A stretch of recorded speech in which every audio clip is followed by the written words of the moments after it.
안녕하세요. 저는 딸 하나 키우며 화장품 매장을 운영하며 생계를 꾸리고 있는 50대 여성입니다. 장사하랴 한창 사춘기에 들어선 딸아이 챙기랴 24시간이 모자라게 바쁘지만 그럼에도 사랑하는 딸아이와 알콩달콩 즐겁게 지내고 있습니다. 지금이야 이런 생활이 일상이 되었지만 이런 평범한 행복을 찾는 일이 제게도 결코 쉽지 않았어요. 제게 결혼 생활은 소중한 저희 딸아이를 선물하기도 했지만 사실 그거 외에는 항상 제 인격을 시험에 빠지게 할 정도로 힘든 나날의 연속이었습니다. 제 엄마 말에 제대로 토 한 번 달지 못하는 대단하신 효자 남편과 며느리라는 여자가 자기 아들 벗겨먹을까봐 늘 혈안이 되어 두 눈 시펄겋게 뜨고 저를 쏘아보시는 시어머니 때문이었죠. 결혼 생활 내내 첨예하게 이어지던 갈등은 차마 입에도 담기 어려운 험한 일까지 불러일으키며 저를 극한의 상황으로 몰아갔습니다. 이 썩을년, 이 때려 죽일년, 내가 내 아들을 어떻게 키웠는데 너 같은 게 감히 내 아들 등골을 뽑아? 이 빈대 같은 게. 제발 나한테 말 좀 그따위로 하지 말아요. 저 어머니한테 그런 소리 들을 정도로 어머니 아들 덕 보면서 살지 않았어요. 그렇게 아들이 귀하면 장가 보내지 말고 혼자 끼고 살지. 왜 굳이 결혼을 시켜서 나까지 이렇게 못 살게 만들어요? 뭐 그렇게 잘난 아드님 두셨다고? 뭐야? 이 고얀 것이? 이 잠깐의 대화만 들어도 저와 시어머니 사이가 얼마나 막장으로 치달았는지 짐작이 가시죠. 그래도 딸 자식 하나 보고 부당한 일에 눈 감고 귀 닫아가며 보살처럼 살아오던 10년이 넘는 결혼 생활이었으나 결국 저 시어머니란 작자는 결코 건드려서는 안 되는 것까지 건드리고 말더군요. 참는 것도 한계가 있지 저도 선을 제대로 넘는 시어머니를 마냥 용서할 수만은 없었습니다. 어디다 얘기해도 남 부끄러워서 차마 시원하게 내놓지도 못했던 제 사연. 여러분들이 한번 들어주시겠어요? 지금 와서 돌이켜 생각해보면 시어머니나 남편이 저를 이렇게 만만하게 여기고 함부로 대할 수 있었던 건 아무래도 제 친정이 빵빵하지 못했던 탓이 크다는 생각이 듭니다. 시집가서 억울하고 서러운 일 생길 때마다 그래도 믿을 구석은 친정뿐이라고들 하는데 제 친정은 제가 믿고 기댈 수 있는 곳은커녕 오히려 떠올리면 한숨만 나오게 하는 곳이었으니까요. 친정이 형편이 많이 안 좋았거든요. 사실 이렇게 말하는 것도 유하게 돌려서 말하는 편이에요. 있는 그대로 말하자면 저희 친정 부모님은 평생을 하루 벌어 겨우 하루 먹고 사는 것도 빠듯할 정도로 늘 가난하고 결핍하고 궁핍한 분들이셨습니다. 원래 곳간에서 인심 난다고들 하잖아요. 사람이 마음의 여유를 가지고 주변 사람들을 돌아볼 수 있는 것도 자기가 아쉬운 게 없고 넉넉할 때 가능한 거예요. 물론 여러분들 중에서는 경제적으로 풍요보다 조금 부족하더라도 가족 간에 함께 마음을 나누는 것이 중요하다고 말씀하시는 분들도 계실지 모르나 그런 집안에서 평생을 상처받으며 살아온 제 입장에서는 그런 분들이 참 대단한 인격자처럼 느껴집니다. 안타깝게도 저희 친정 부모님은 그런 고매한 인격을 갖추신 분들은 못 되셨거든요. 그러다 보니 항상 부족한 환경에서 삶에 지친 친정 부모님의 불안은 끊이지를 않았습니다. 당신 정말 제정신이야? 당장 애들 학교 보낼 돈도 빠듯해서 주위에 돈이라도 끌어다녀 할 판에 지금 술이 목구멍으로 넘어가? 이놈의 여편네가 정말 1년 내내 하루 종일 쉬는 날도 없이 몸 부셔져라 일하는 남편한테 사근사근하게 굴지는 못할 망정. 그럼 내가 이 고생을 하면서 술 한잔 마시는 것도 마누라 눈치를 봐야 해? 당신이 눈치를 보면 애들 있는 집에서 이따위 짓을 해? 에이씨, 이놈의 집구석 더러워서 정말. 모이는 돈은 없이 할 줄 아는 건 몸으로 하는 일뿐이라 항상 고된 일에 지치신 친정아버지셨습니다. 지금이야 새끼들을 줄줄이 딸렸는데 그것들 먹일 생각을 하면 앞이 깜깜하고 하루하루가 살얼음판 걷는 듯하는 당신의 인생이 원망스러웠으리라는 생각이 들지만 그럼에도 아버지로서는 실격인 사람이었습니다. 저나 저희 형제들은 경제적인 궁핍도 궁핍이지만 단 하루도 집안에서 마음 놓을 수 없게 만드는 아버지의 언사가 더 고통스러운 상처로 남아있으니까요. 삶이 힘겨우셨던 아버지는 항상 본인 인생의 도피처로 술을 택하셨고 매일 새벽같이 나가 밤늦게 일을 마치고 돌아오실 때면 거나하게 술에 취해 들어와 저희 형제들과 친정 어머니께 폭언을 일삼기 일쑤였습니다. 그나마 다행이었다면 아버지의 행패가 폭언으로 끝나면 물리적인 폭행으로까지 이어지지 않는다는 점 정도였을까요? 하지만 기억이 존재하는 시점부터 늘 아버지의 그런 난폭한 모습을 보고 자라난 저희 형제들의 어린 시절 트라우마는 대단할 수밖에 없었습니다. 저도 그렇고 저희 형제 자매 중에서 지금까지도 술에 입에 대는 사람이 없어요. 그 정도로 아버지의 주사는 정말이지 신물이 날 정도로 지긋지긋했으니까요. 그런 아버지에게서 악착같이 저희들을 지켜내려고 아등바등하시고 도간에 든 쥐마냥 독이 바짝 올라서 매일같이 악을 쓰는 친정 어머니셨습니다. 공부해야 한다. 이런 집구석에서 해주는 거 하나 없으면서 너희한테 이런 얘기하는 면이 안 선다는 건 안다만 그래도 이게 우리 현실인 것 어떡하겠냐. 공부해서 대학을 가든 직장을 잡든 어떻게든 하루라도 빨리 이 집구석에서 나가서 너희들 살 길 찾는 게 그나마 너희들 숨통 트이는 일이다. 엄마 말 허투루 듣지 말고, 응? 어릴 때는 대학 등록금 보태줄 돈도 없으면서 저렇게 악착같이 공부하라고 잔소리하는 친정 어머니까지 원망스러웠으나 딸 자식 낳고 살아가는 지금에 이르러서야 겨우 그런 친정 어머니 심정이 조금은 이해가 갈 것도 같습니다. 순진한 처녀 시절 사람 보는 눈이 없었다는 이유만으로 겪기에는 친정 어머니께서도 너무나도 가혹한 세월이었겠죠. 사춘기 무렵에는 저런 남자를 만나놓고도 자식을 줄줄이 낳아 책임지지도 못할 일을 벌인 친정엄마가 참 원망스러운 마음이었으나 요새 같으면 몰라도 그 시절 가진 것 없는 젊은 여자가 자기 뜻대로 살기가 쉽지 않는다는 걸 저도 모르지는 않았으니까요.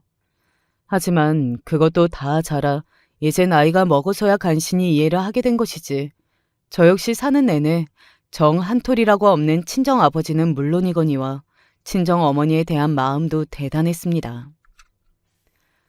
사실 친정아버지보다도 더 제 마음을 괴롭게 만드는 게 바로 엄마였어요. 친정아버지야 어디 하나 정줄 구석이 없으니 오롯이 미워하기만 하면 그만이었습니다. 저런 인간 내가 집 나가기만 해봐라. 단박에 인연을 끊어버리리라 결심하고 속으로 이를 부득부득 갈았죠. 하지만 엄마에 대한 마음은 그와는 비교할 수 없을 정도로 복잡하고 갑갑했습니다.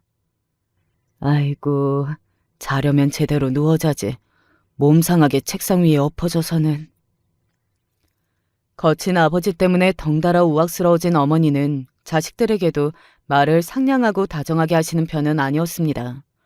그런 어머니가 어머니 목소리가 다소 누그러질 때는 저희가 잠들었을 때 정도였을까요?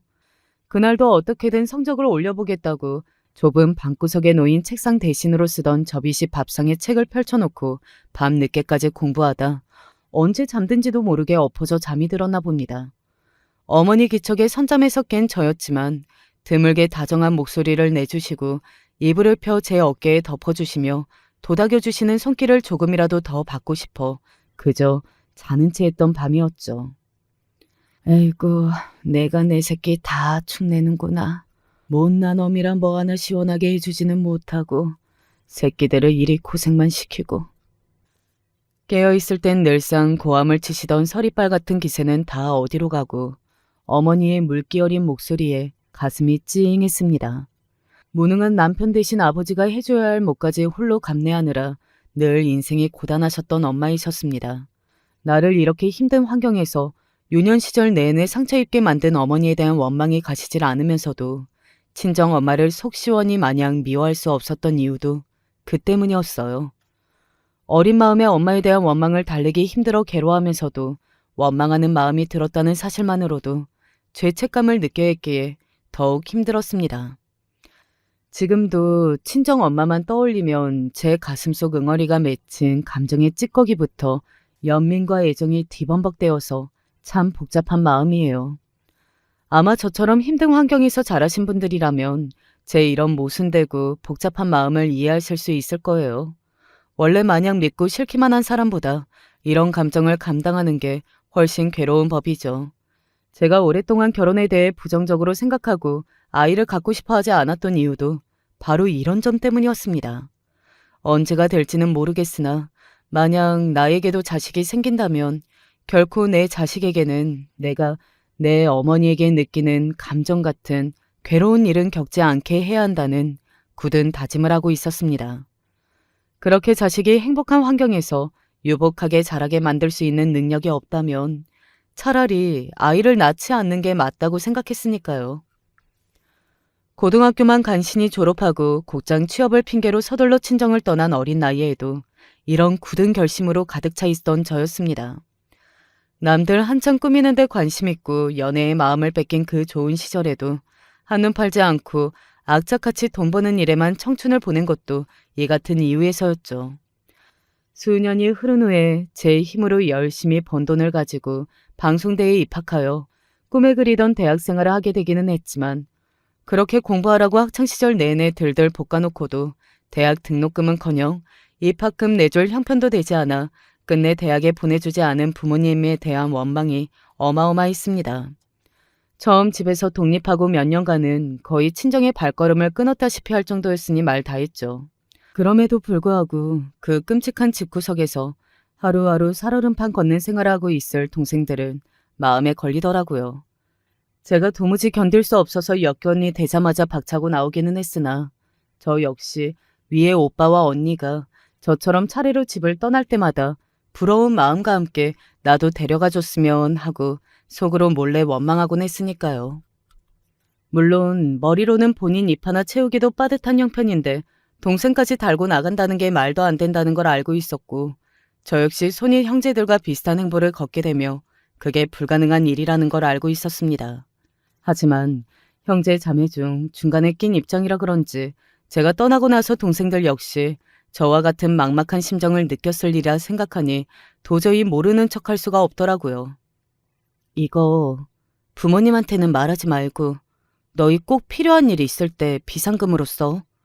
특히나 아버지한테는 절대로 말하지 말고. 알았지? 응. 언니도 혼자 나가 있으려면 돈 쓸 때 많을 텐데 우리 생각까지 해줘서 정말 고마워. 몇 푼 되지도 않은 용돈을 받으며 몸들 바를 몰라하는 동생들이 안쓰러웠습니다. 그 몇 푼 안 되는 돈마저 술 취한 아버지한테 죄다 빼앗기고 제게 미안해서 오는 동생들을 보고 그간 간신히 참아왔던 원망을 폭발했을 때 저도 정말 제정신이 아니었어요.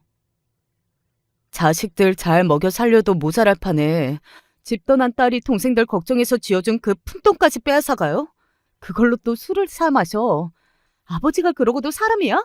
술이 그렇게 좋으면 혼자서 술이나 퍼마시며 살 일이지.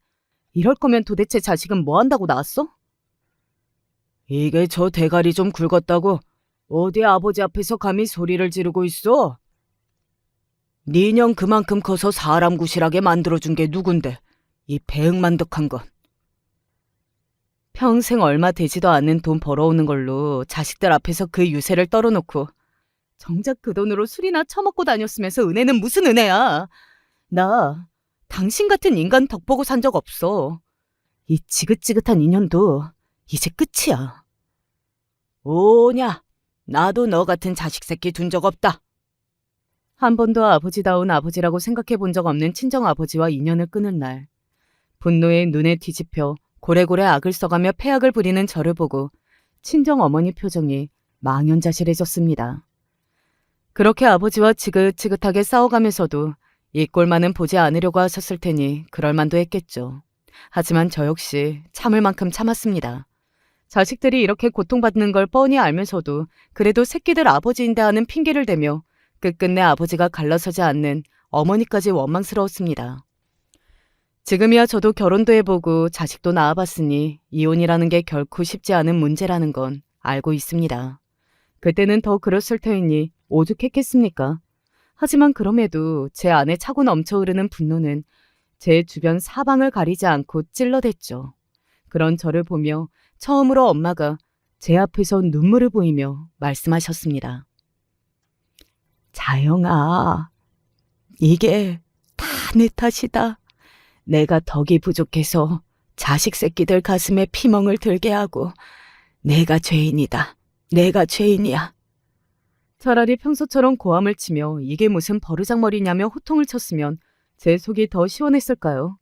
차마 화를 쏟아낼 수도 없게 먼저 눈물을 터뜨리는 엄마를 보니 왜 내가 이런 상처를 받아놓고 죄책감까지 느껴야 하는 건지 더욱 우라통이 터져 감정을 달래기 어려웠습니다. 그렇게 몇 년간은 친정 엄마와도 서운했어요. 그러고도 그 두 사람은 끝끝내 갈라서지 않고 평생을 징글징글하게 싸우대며 마지막까지 함께했으니 참 부부의 연이라는 게 뭔가 싶어요. 수년간 대면대면한 세월을 보내고 겨우 저희 모녀가 서로를 마주보게 된 것은 아버지가 돌아가시고 나서였습니다. 평생 술 때문에 당신 아내와 자식들을 불행의 구렁텅이에 집어넣은 친정아버지가 음주운전 사고로 돌아가시게 된 건 참 기묘한 감상을 불러일으키더군요. 평생을 술 때문에 가족들 고통스럽게 한 사람이 결국 술 때문에 떠나게 된 셈이니까요. 저희 가족들이 왜 그렇게 술에 진절머리를 치게 되었는지 여러분도 이해가 좀 가시겠죠? 평생 저희 가족 간 갈등의 시발점이었던 친정아버지가 떠나고 나니 오히려 가족 간의 대화 잇기가 쉽지 않더군요. 물론 저뿐만 아니라 제 형제들도 부모가 지긋지긋했을 테니 각자 독립해 나온 이후로 형제들 간에 간간히 연락을 주고받는 것 외에 부모와는 소원해지기도 했습니다. 아버지 장례식 치른다고 오랜만에 만난 친정엄마는 그새 많이도 늙어 계셨습니다. 나이가 드시기도 했지만 워낙 평생 고생을 하신 분이다 보니 본인 나이보다도 더 나이가 들어 보였어요. 예전에 서슬퍼런 기세는 다 어디 가고 어깨가 반은 쪼그라든 듯한 초라한 모습에 어쩔 수 없이 또 가슴이 아파졌습니다. 그때는 저도 이미 나이가 30을 훌쩍 넘어가고 있었어요. 어릴 적 상처가 많다 보니 결혼 이야기까지는 꺼내지 않더라도 후에 남편이 된 남자친구와 교제 중이기도 했습니다. 저도 이제 어느 정도 나이를 먹으니 언제까지고 어릴 적 상처에만 매달려서 부모 원망만 하고 있을 수만은 없더라고요. 저도 제 나름대로의 인생을 꾸려가야 할 시기였고 이제는 저 스스로 제 인생에 책임을 져야 하는 나이였습니다. 그렇게 조금은 자라고 나니 그 시절의 엄마가 얼마나 하루하루 살아가기 막막했을지 그제야 돌이켜보게 되더라고요. 저희 남매를 키우며 아등바등 살아가던 그때의 엄마가 당시에 저보다 어린 나이였다는 걸 떠올려 보면 더더욱 그랬습니다. 이제 엄마도 마음의 짐 좀 내려놓고 사세요. 아버지 곁에서 또 아버지한테서 우리 지켜내느라 애 많이 쓰셨어요. 덤덤하게 말하는 저를 보고 소리도 내지 못하고 죄인처럼 숨죽여 우시는 엄마를 보면서 부디 지금부터라도 엄마 인생이 평온해지셨으면 하고 바랐습니다. 원망이 아주 사라졌다고 하면 거짓말이겠지만 그건 진심이었어요. 책임을 다하지 않는 가장 한 사람 때문에 상처받은 사람이 너무 많았습니다. 저도 형제 자매들도 어머니도 그런 아버지에게 벗어나 다들 조금은 평화로워지기를 바라는 마음이었어요. 그렇게 차츰 시간이 지나갈수록 대면대면했던 저희 친정 식구들 사이도 조금씩 풀어지기 시작했습니다. 위에 두 오빠 언니와 동생 하나도 결혼해 가정을 이루고 조카들을 보아서 그런지 예전보다 한층 마음이 누그러지기도 했더라고요. 주어진 상황이 팍팍해서 그렇지 누구인들 본인 낳아준 부모님과 그리 척치고 살고 싶었겠어요. 무엇보다 더는 저희 고통스럽게 만들 아버지가 없다 보니 다들 조금씩은 마음을 열 수 있기도 했겠죠. 아버지 음주 사고로 돌아가시고 어느 정도의 보상금이 나오기는 했지만 없는 형편의 아버지 장례식을 치른다고 별로 남는 것도 없었습니다. 거기다 항상 뼈 빠지게 일을 해도 하루 벌어 하루 풀칠하기 입에 풀칠하기 바빴으니 여전히 친정 형편은 궁핍하기 짝이 없었어요. 저도 사회생활 시작한 지 어언 10년이 넘어가고 있었고 제 형제 자매들 역시 이제는 어느 정도 안정을 이루며 살고 있었기에 친정 엄마께 조금씩이나마 도움을 드리려고 했지만 엄마의 반응은 단호했습니다. 됐다. 늙어 꼬부라지지 않는 이상 내 먹고 살 것 정도는 나 알아서 충분히 해결할 수 있다. 엄이라고 자식한테 해준 것도 없는데 너희한테 짐까지 데리고 싶지 않아. 짐이라니 무슨 말을 그렇게 해 엄마. 형제 자매들은 돌아가며 엄마를 설득했지만 엄마의 뜻은 꺾이지 않았습니다. 엄마 나름대로는 자식들에 대한 부채감을 그런 식으로라도 갖고 싶어 하시는 것 같았어요. 결국 나중에 엄마가 더 나이 드시면 어차피 우리 도움이 필요할 테니 월마다 각자 조금씩 적금 통장에 엄마 노후자금 명목으로 넣어두는 정도로 합의를 보게 되었습니다. 연애를 길게 하던 남편과 결혼을 한 것도 친정 아버지가 돌아가신 이후였습니다. 솔직히 아버지 살아계실 때에는 제 주변에 그 누구도 그 사람한테 소개시켜주고 싶은 마음이 조금 더 없었으니까요. 제가 결혼 생활을 차일피일 미뤘던 이유 중 아주 큰 부분을 차지하는 게 바로 제 친정 아버지의 존재였죠. 이렇게 말하면 그래도 자식인데 참 매몰차다고 느끼실지 모르겠지만 아마 친정 아버지가 오래 생존해 계셨다면 끝내 결혼하지 않았을 것 같다는 생각도 듭니다. 어찌되었든 결혼할 무렵에는 저도 30이 훌쩍 넘어 있었고 저보다 2살이 많은 남편은 결혼이 급한 상황이었어요. 애초에 처음 만날 때부터 결혼에 크게 뜻이 없다는 의사를 분명하게 밝혔음에도 남편은 상관없다는 식으로 제 의사를 존중하는 것처럼 보였습니다. 지금 와서 생각해보면 그런 제 생각을 존중했다기보다는 말은 저렇게 해도 때 되면 결혼하겠지 하고 가볍게 생각했던 게 맞는 것 같아요. 그렇게 결혼이 급했으면 차라리 자기랑 뜻이 맞는 새로운 여자를 찾을 일이지. 그래도 다른 여자랑 그러기는 싫었는지 결혼 정년기를 넘기기 시작하자 남편 쪽에서 먼저 결혼 압박이 들어왔죠. 자영 씨도 내가 아주 싫은 건 아니니까 지금껏 나를 만났을 거 아니야. 나도 이제 와서 다른 사람 만나서 결혼하고 싶은 마음은 없어.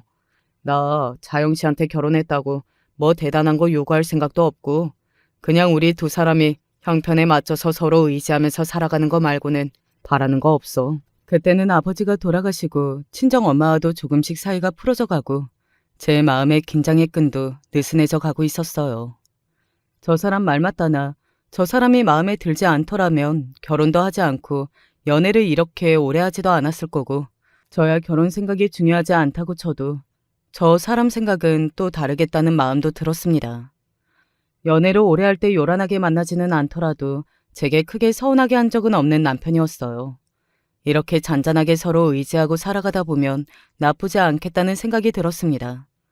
결혼을 결심하기에는 조금 낭만이 부족할 수는 있겠으나 워낙 어린 시절부터 부친에게 지긋지긋하게 시달려온 바 있는 저로서는 집안의 안정과 평온만큼 중요한 가치는 없었습니다.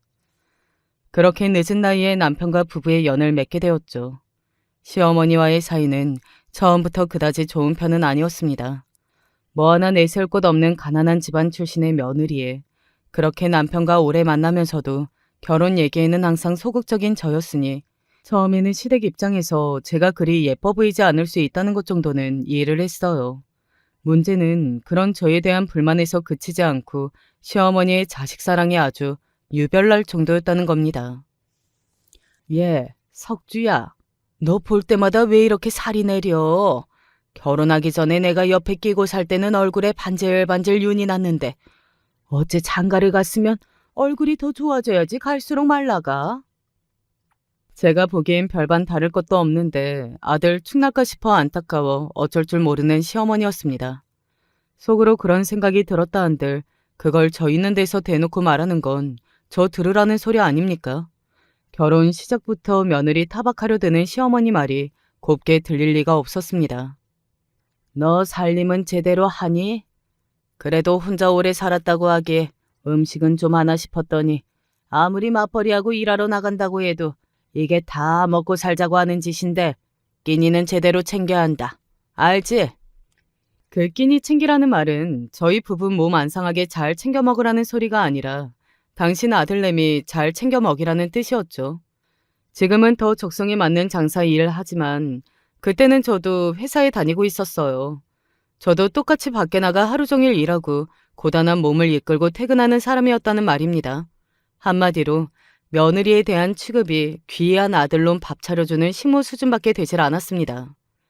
그래요. 내 아버지라는 사람도 자식 귀한 줄 모르고 살았던 사람인데 결혼을 했다고 하더라도 시어머니랑 제가 무슨 피가 섞인 것도 아니고 당신 아들 귀하게 생각하고 남의 자식인 며느리에게 정주지 못하는 시어머니가 딱히 원망스러운 생각이 들지는 않았습니다. 어차피 저한테도 처음부터 남이었고 남편 어머니라고 해서 딱히 정을 준 적도 없었으니까요. 다만 제게 해준 것도 없으면서 당신 아들 저한테 보냈다는 이유 하나만으로 저를 당연히 당신 아들 인생 위에서 소모품처럼 살아야 하는 사람 취급하는 그거 하나가 마음에 안 들었을 뿐이죠. 그러니까 애초에 시어머니에게는 딱히 기대할 게 없었다고 보는 게 맞을 것 같습니다. 남편도 제가 당신 어머니 좋아하지 않는다는 건 일찍부터 깨닫고 있었어요. 하긴 자기도 눈이 있고 귀가 있으면 제 모친이 저에게 어떻게 행동하는지 뻔히 알면서 양심이 있으면 자기도 할 말이 없었겠죠. 그래도 어른 앞이라고 불만이 가득해도 꾹 참고 대거리하지 않는 것만으로도 제 입장에서는 나름대로 연장자에 대한 예의를 갖추고 있었다고 생각했습니다. 다만 한심했던 건 제 아내와 어머니가 그리 갈등을 겪고 있는데도 중간에서 조율은커녕 이리저리 눈치만 볼 뿐 제대로 된 대응조차 하지 않는 어설픈 남편의 모습이었고, 이런 남편의 모습에 나날이 실망스러웠습니다. 결혼 전까지만 하더라도 결혼하고 나면 독립된 가정을 이루는 것을 당연하게 여기고 말하던 남편이었습니다. 막상 결혼하고 나니 제 배우자란 사람이 제 어미 품에서 조금도 독립하지 못한 품 안의 자식임을 확인하는 과정이 씁쓸하게 그지 없었습니다.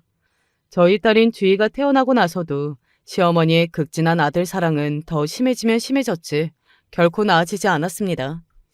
자기 귀한 아들 앞에 딸린 입이 둘로 늘어났으니 시어머니의 아들 걱정도 배로 늘어난 것 같았어요. 임신 기간에까지 시어머니에게 살가운 대접 못 받은 것은 그렇다 치더라도 아이 낳은 지 얼마 되지 않아 제대로 몸도 못 추스른 저에게 대놓고 복직을 종용하는 시어머니 막대먹은 행동까지는 정말 못 참아주겠더라고요. 예, 이제 너희 둘만 있는 것도 아니고 애 하나 생기면 들어갈 돈이 천지다. 아무리 우리 석주가 가장이라고는 하지만 요새 세상에 애 하나 키우는 게 옛날 같지 않은데 낳아놓으면 지 밥그릇 알아서 챙긴다는 시대도 아니고 네 남편 혼자 저리 고생하는데 너도 얼른 가게에 보탬이 될 생각을 해야지. 어머니, 제가 우리 주희 낳은 지 한 달이 됐어요? 보름이 됐어요? 저 몸 푼 지 겨우 일주일 됐는데 아직 몸도 제대로 못 추스른 며느리 앞에서 그런 말씀 꼭 하셔야겠어요? 얘는 어른이 말씀을 하시면 그런가 보다 할 줄을 모르고 남들 다 낳는 애 하나 낳은 거 가지고 지금 유세 부리는 거야? 너 이런 식으로 행동하면 너희 어머니 욕먹이는 거밖에 안 돼. 어머니, 제발 말씀 좀 가려서 하실 수 없으세요? 이젠 저도 모자라서 저희 엄마까지 싸잡아서 욕하시는 거예요? 제가 언제 어머니 앞에서 언성 높인 적 있어요? 정말 해도 너무하시잖아요. 아이 낳고 몸은 몸대로 지쳐있고 2시간 간격으로 아이 젖물리느라 거의 밤을 꼬박 새다시피 하며 몸도 마음도 만신창이가 되어 있었습니다. 거기에 자기 소녀 낳아서 고맙다는 말 듣는 것까지는 바라지 않아도 힘든 와중에 스트레스까지 더 얹으려는 시어머니를 정말 못 견디겠더라고요. 저도 한껏 신경이 날카로워져 있었지만 그렇다고 해서 당신 손자 낳아준 며느리 앞에서 저게 할 말입니까? 가뜩이나 떨어질 정도 없는데 시어머니에게 더더욱 정이 떨어졌습니다. 갓 출산한 제 마누라가 자기 모친에게 그런 수모를 겪고 있는데도 가운데서 쩔쩔매며 말 한마디 시원하게 못하는 남편이라는 작자는 타인이나 다름없었어요. 아이고 석주야, 아이고 내 아들. 어쩌다가 저리 드센 여자한테 장가를 가서는 우리 착한 아들 딱해서 어쩔꼬. 제 속을 있는 대로 뒤집어 놓고는 또다시 당신 아들 가여워서 어쩔 줄을 모르는 시어머니 꼴을 보고 있자니 당장 저 남편이란 놈 반품하고 싶은 기분이었습니다. 어째 결혼하고 나서 마음의 안정과 평화는커녕 혼자 살 때보다도 속 시끄러운 일이 훨씬 많았어요. 이럴 줄 알았으면 애초에 저 인간 가문이설에 넘어가는 게 아니었는데 지금에 와서는 이미 늦어버린 후회였습니다. 아이 낳고서도 시댁의 축하다운 축하는 제대로 한번 받아보지 못한 채 욕만 잔뜩 먹은 저는 독이 잔뜩 올라 남편에게 쏘아붙였어요. 당신은 입이 없어? 당신 어머니가 저렇게 폐악을 부리는 거 하루 이틀도 아닌데 그걸 고스란히 받아내는 날 보고도 아무 생각도 안 드냐고. 아이, 어머니가 왜 저러실까? 그래도 우리가 이해를 해야지. 저 나이 드신 분들이 다 그렇지 뭐. 그렇긴 뭐가 그래. 누가 봐도 당신 어머니 유난스러운 거 모를 것 같아? 당신 결혼하기 전에 나한테 뭐라고 했어? 나한테 크게 기대하는 거 없다고 그저 둘이서 의지하며 살아가자며. 그런데 내가 지금 당신 하는 무얼 보고 당신한테 평생 의지하면서 살아? 당신 새끼 낳고 몸도 못 추스른 나 저렇게 못 잡아먹어서 안달인 당신 어머니를 보고도 제대로 말리지도 못하는 주제. 아니, 다른 사람도 아니고 엄마인데 자식이 돼서 그럼 엄마랑 대판 싸우기라도 해? 그것도 우리 주위 보는 앞에서? 벌써부터 애 뭘 보고 배우라고? 애 있는 데서 당신 어머니 막말하는 거 가만히 두고 볼 땐 언제고? 어디서 애 핑계를 대고 있어? 듣기 싫어. 자꾸 그런 소리 할 거면 당신도 나가. 가뜩이나 아이 낳고 힘든 몸에 이런 서름까지 겪고 나니 저도 감정을 주체하기가 힘들었습니다. 결혼해서 가정을 이루었는데도 마음 놓고 기댈 곳 하나 없는 제 신세를 생각하니 스스로가 가엾고 처량해서 울고 싶지 않은데도 자꾸만 눈물이 빚어나왔습니다. 그런 제 옆자리를 친정엄마가 지켜주셨어요. 내가 박복해서 내가 인복이 모자라서 내 새끼들을 고생을 시키나 보다. 울지 말어. 아기 낳고 너무 많이 울면 시력 나빠져. 엄마는 무슨 쓸데없는 소리를 하고 있어. 잘못한 인간은 따로 있는데. 저 어릴 적 생각하면 그렇게 자기 비하에 가까운 소리를 하며 약한 소리를 하시는 엄마를 상상할 수 없는 일이었는데 아버지 돌아가시고 나서는 기세가 한풀 꺾이신 친정 엄마이셨습니다. 저는 저대로 엄마가 미안해할 일이 아닌데도 일일이 제게 죄인처럼 구는 엄마 때문에 더 속상했어요. 그동안은 엄마도 워낙 억척스럽고 무뚝뚝하게 말씀하셔서 몰랐으나 이제와 생각해보면 자식들이 밖에 나가 대우받지 못하고 살 때마다 그걸 다 본인의 부덕의 소치로 들리시는 친정엄마이셨습니다. 대접도 받아본 사람이 받을 줄 아는 거라고. 다른 것도 아니고 가정에서 부모에게조차 제대로 대접받지 못하고 큰 자식들이니 그런 자식들이 살면서 겪는 순환들이 다 당신 탓인 것처럼 생각하시는 것 같았어요. 우리 주위 보면 볼수록 자영이 너 어릴 때랑 똑 닮았다. 그래, 네가 갓 태어났을 때 일이 어여뻤는데 내가 그때는 사는 게 너무 팍팍하고 삶에 치여서 그런 것도 제대로 볼 줄 모르고 그 좋은 시절 다 흘려보냈네. 손녀딸마저 자기 아들 고생시키는 짐덩어리처럼 취급하는 시어머니 때문에 마음이 상해있던 차에 우리 아이 귀하게 여기며 위로해주는 친정엄마 말에 코끝이 시큰해졌습니다. 엄마 말대로 저희 형제자매 키울 때 워낙 고생스러워 미처 마음에 여유가 없이 제게 해주지 못하셨던 것들을 지금에 이르러 손녀에게나마 뭐든 해주고 싶어하는 친정엄마께 감사했어요. 원래 아이 가졌을 때, 아이 낳았을 때 힘든 일이 평소에 일어난 일보다 배로 더 힘들게 느껴지는 법 아니겠습니까? 그런 시기에 오히려 제게 상처를 못 입혀 안달인 시어머니나 그런 시어머니한테서 전혀 저를 지켜주지 못하는 남편에 대한 실망감으로 힘들었습니다.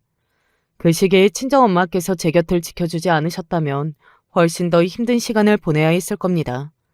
아이 태어나고 가정이 다복해야 할 시기에 시어머니는 끊임없이 분란을 만들고 남편은 어설픈 효자 노릇하느라 제게 전혀 힘이 되어주지 못했습니다. 제가 산후 우울증으로 힘겨워했던 건 역시 아이를 낳았다는 그 사실 자체보다는 가정에 새로이 아이가 태어났음에도 불구하고 전혀 가정의 울타리에서 보호받지 못하고 있다는 생각 때문이었을 겁니다. 처음에는 그나마 자기 모친과 저 사이에서 눈치 보는 신용이라도 하던 남편은 시어머니에 대한 제 불만이 거세지자 본색을 드러내기 시작했습니다. 그럼 어쩌라고. 원래 고부 사이에 일어나는 문제는 여자들끼리 알아서 해결해봐야지. 괜히 내가 끼어들었다가 갈등만 더 커지지 더 나아질 리가 있어? 그리고 생각을 해봐.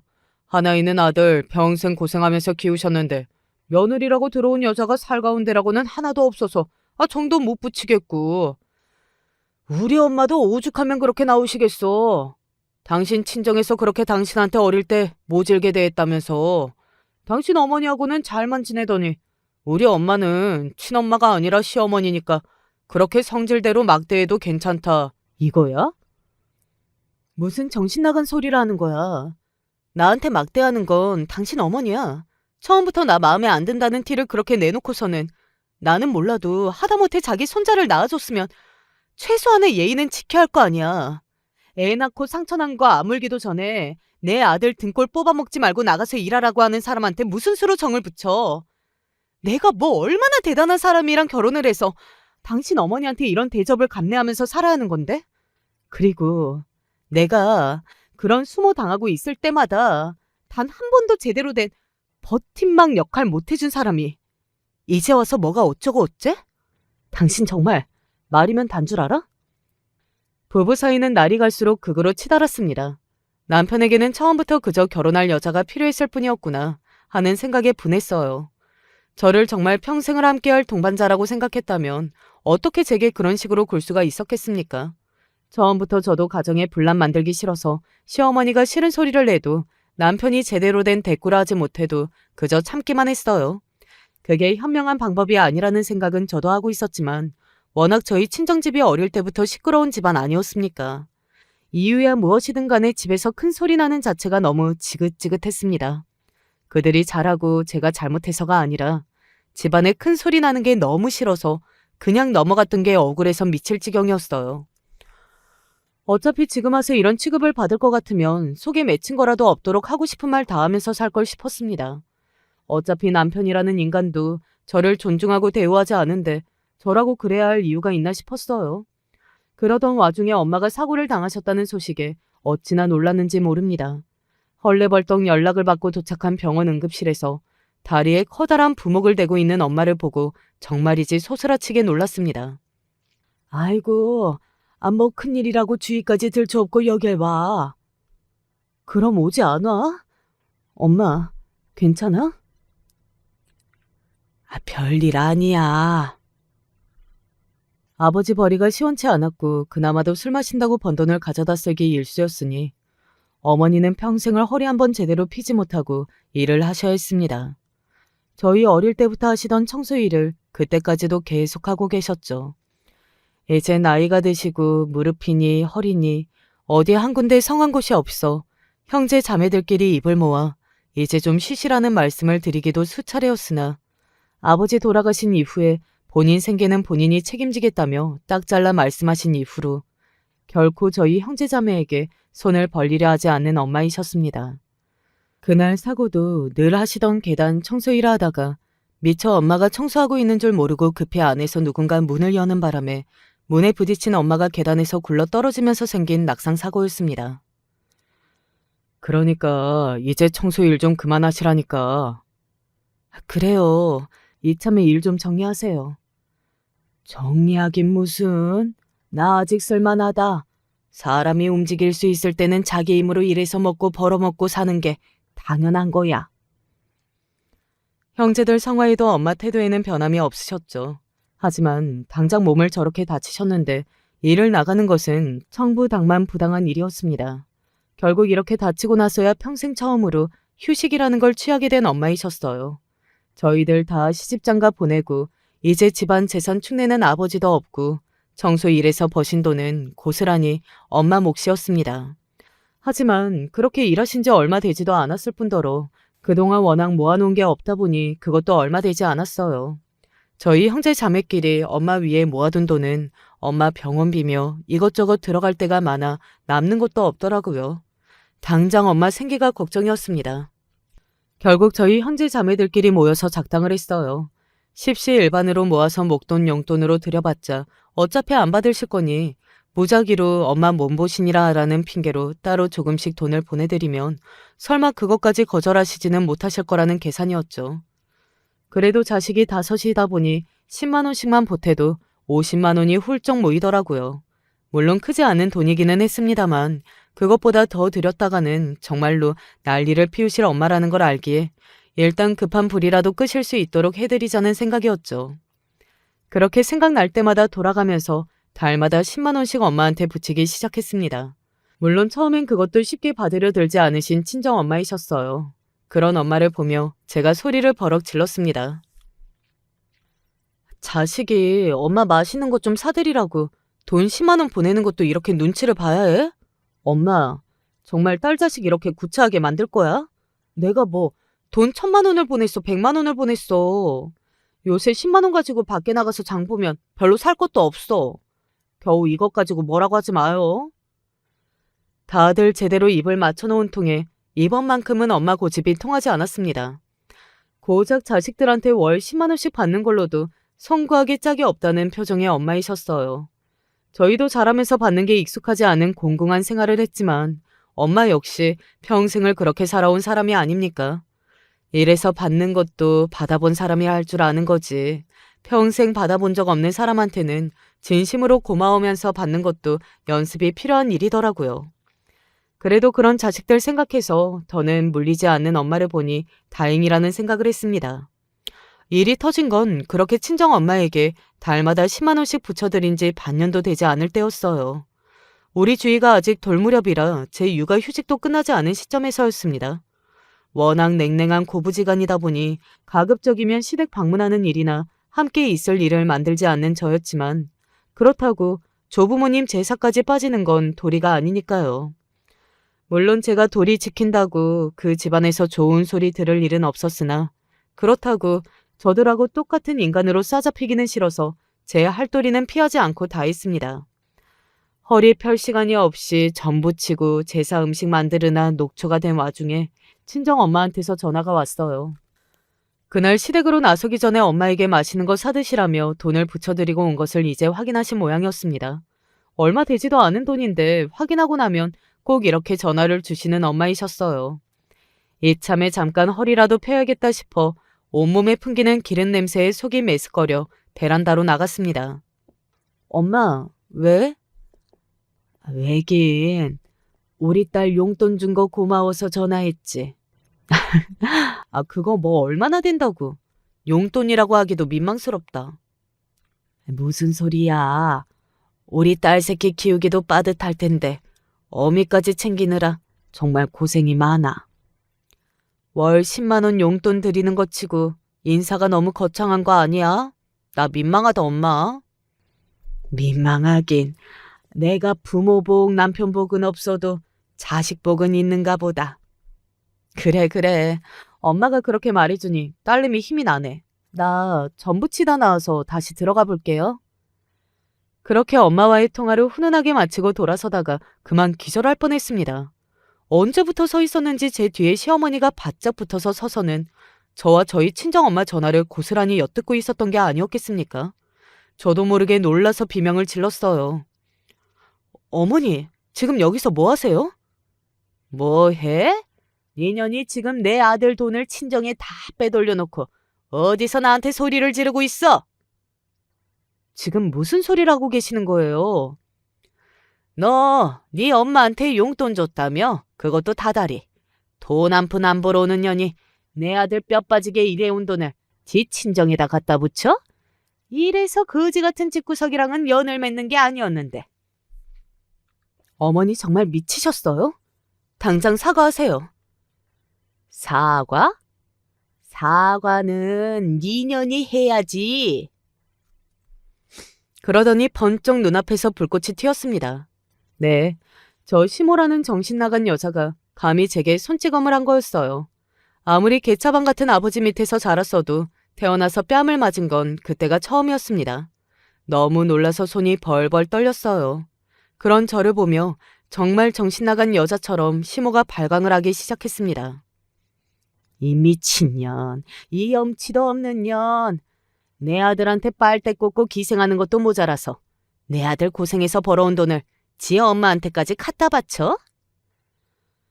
저 여자가 지금 제정신인가 싶었습니다. 집구석이 떠나가도록 고래고래 시어머니가 소리를 지르는 통에 온 가족이 베란다로 달려나왔어요. 뭐야, 또 무슨 일이야? 남편이라는 작자는 제 뺨이 시뻘겋게 부어올라 있는데도 또 분란을 일으켰다며 짜증스레 말했습니다. 나를 기생충 취급하는 것도 모자라서 손찌검까지 한 시어미에 사태가 이 지경에 이르기까지 반각만 했던 저 남편놈까지 도저히 용서할 수가 없었어요. 이윽고 분노에 차서 제가 이성을 잃고 소리를 지르기 시작했습니다. 니들이 뭔데 감히 나를 이따위로 홀대해? 내가 내 돈으로 우리 엄마 고작 달에 10만 원 붙여주고도 니놈 등골 빼먹는다고 빈대 취급당하며 뺨이나 맞게 만들어? 너 같은 놈이랑은 더는 하루도 더 못 살아. 당장 이혼해.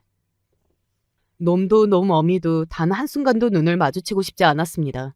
그 길로 제 사고 뭐고 단박에 제 집으로 돌아와 문을 걸어 잠갔어요. 뒤늦게 당황해 쫓아온 남편놈이 문 열어달라고 난리를 피워도 들은 척도 하지 않았습니다. 이대로 날이 새면 당장에 이혼 변호사를 찾아갈 생각이었습니다. 혹은 오르또 정도꽃이지 제 아들 것도 아닌 돈 10만 원에 뺨까지 맞아가며 저것들과 가족으로 살 생각 더는 없었습니다. 휴대전화에 남편 부재중 전화가 100통을 넘겨가도 이혼 준비가 끝나기 전까지는 결코 받지 않을 생각이었습니다. 남편에게 다음과 같은 충격적인 문자 메시지를 받기 전까지는 말입니다. 엄마가 돌아가셨어. 제발, 전화 좀 받아줘. 처음에는 제가 하도 연락이 안 되니 전화 받으라고 수를 쓰는 줄 알았어요. 반쯤 미심쩍은 마음으로 온 시댁 식구들이 모여있다는 영안실에 갈 때까지만 해도 시어머니의 죽음을 믿지 못했습니다. 그도 그럴 것이 며칠 전 그렇게 기운이 펄펄 날리며 며느리 뺨까지 친 여자가 갑자기 죽었다는데 어떻게 믿을 수 있었겠습니까? 온 가족이 시어머니 시신을 확인하고 시어머니의 빈소가 차려지자 그제야 정말로 그 여자가 죽었다는 게 실감이 나기 시작했습니다. 이게 도무지 무슨 일인지 영문을 알 수 없던 제게 이미 두 눈이 벌겋게 불어 터지도록 우러제낀 남편이 말했습니다. 당신이 그렇게 나가고 나서 내가 홧김에 어머니 때문에 아들 이혼당하게 생겼다고 당장 당신한테 가서 무릎 꿇고 빌라고 당신 마음 안 풀리면 엄마도 똑같이 당신한테 뺨이라도 맞으라고 소리를 질렀더니 그만 분을 못 이기고. 그러니까 저한테 그렇게 폐악을 부려놓고 그리 귀히 여긴 당신 아들이 이혼의 책임을 물으며 당신 탓을 하자 그걸 못 견디고 스스로 목숨을 끊었다는 겁니다. 솔직히 그 말을 처음 듣고 든 생각은 정말 제정신이 아니라는 거였습니다. 남편이라는 작자가 자기 잘못은 인정하지 못하고 이혼의 모든 책임을 제 어미에게 돌린 것은 둘째로 치더라도 모진 말 몇 마디 들었다고 그렇게 쉽게 제 목숨을 버리다뇨. 그게 그렇게 귀하다는 당신 아들한테 어떤 상처로 남을 줄 알았다면 세상 어떤 어미가 그런 짓을 할 수 있겠습니까? 여보, 나 정말 힘들어. 이럴 때 당신까지 나한테 이러면 정말 안 되는 거잖아. 당신까지 떠나면 나는 앞으로 어떻게 살라고. 잠시나마 남편이 가여운 생각이 들던 마음이 쏙 들어가 버렸습니다. 나랑 살면서 머글이 정이 넘치는 부부였다고 제 어미가 이사달이 난 와중에 이걸 빌미로 삼아 저와의 이혼을 무마하려는 남편을 보니 제 선택이 틀리지 않았다는 확신이 섰습니다. 남편의 지금 상황이 딱하게 된 건 딱하게 된 거고 그게 제 인생을 희생해야 할 이유는 결코 되지 못했어요. 내가 이혼하자고 한 게 비단 당신 어머니 한 사람만의 문제도 아니고 내 결심은 변함없어. 할 말은 많지만 이미 고인이 된 사람에게 말 보태봤자 소용없는 일이니까 마지막 내 도리나 하고 갈게. 당신도 마지막까지 가신 분 속 시끄럽게 하지 말고 장례 끝나면 조용히 정리할 생각하고 있어. 우리 이혼이야말로 그분이 가장 바라맞이하는 일일 테니까. 그렇게 잊은 며느리로서의 마지막 집안 행사로 시어머니의 빈소를 지켰습니다. 그러는 내내 틈만 나면 옆에서 사람이 어찌 이리 매몰찰 수 있냐는 둥 남편이 우는 소리를 했으나 귓등으로 넘겼어요. 사는 내내 내 고통을 외면하고 제 잘못까지 제 어미에게 떠넘긴 인간이 지금 봐준다 한들 변할 리 없었습니다. 시간 좀 지나고 나면 오히려 저 때문에 자기 어머니 돌아가시게 만들었다며 불똥이나 튀지 않으면 다행이었죠. 장례가 끝나자마자 서둘러 이혼을 마무리했습니다. 이혼하기 싫다며 제 앞에서 죽상을 하던 남편도 나름대로 많이 지쳤던 모양인지 그 큰일을 치르고도 결심이 흔들리지 않는 저를 보고 소용없는 일이라는 걸 알았는지 생각보다 얌전히 도장을 찍었습니다. 남편이나 시어머니나 그간 당해온 일들을 생각하면 여전히 분한 마음이 들었으나 그들 나름대로 벌을 받았다고 생각하니 뭐라고 더 말을 보태기도 힘들더라고요. 보통 흉사가 아니었으니까요. 그렇게 저는 딸아이를 데리고 남편과 완전히 결별했습니다. 지금도 그때를 생각하면 심장이 벌렁거리는 기분이에요. 다소 냉정하게 들릴지는 모르겠으나 그때 흔들리지 않고 제 뜻을 밀고 나간 건 후회하지 않습니다. 워낙 안 좋은 일이었다 보니 여전히 그 집 식구들을 둘러싸고 말들이 많다는 건 건너 들어왔습니다. 이혼 후에도 친정엄마와 가까운 곳에 살며 시댁 쪽과는 완전히 떨어져 나왔거든요. 우리 딸 생각을 해도 그 집과 엮여서 좋은 소리 듣기 어려우니 이혼하고 새 보금자리를 찾는 건 잘한 선택이었어요. 덕분에 우리 주인은 과거의 어두운 이야기에 매몰되지 않고 말갈량의 여중생으로 잘 자라났습니다. 제게 가장 중요한 건 역시 그거겠죠. 지금은 그것도 과거의 일로 멀어지고 딸아이와 오순도순 행복하게 살고 있습니다. 제가 그토록 바라던 평안을 이제야 찾은 것 같아요. 오늘 제가 들려드린 이야기는 여기까지입니다. 마지막까지 들어주셔서 감사드려요. 안녕하세요. 얼마 전 결혼한 신부입니다. 여기 채널에 시어머니에 관련된 이야기가 많던데요.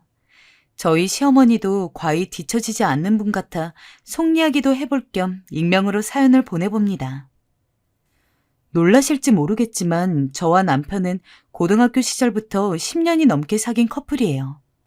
서로 같은 반이었고 워낙 통하는 게 많아서 동성 친구보다도 친하게 지내다가 대학에 가서 남자친구의 고백으로 연애를 하게 되었습니다.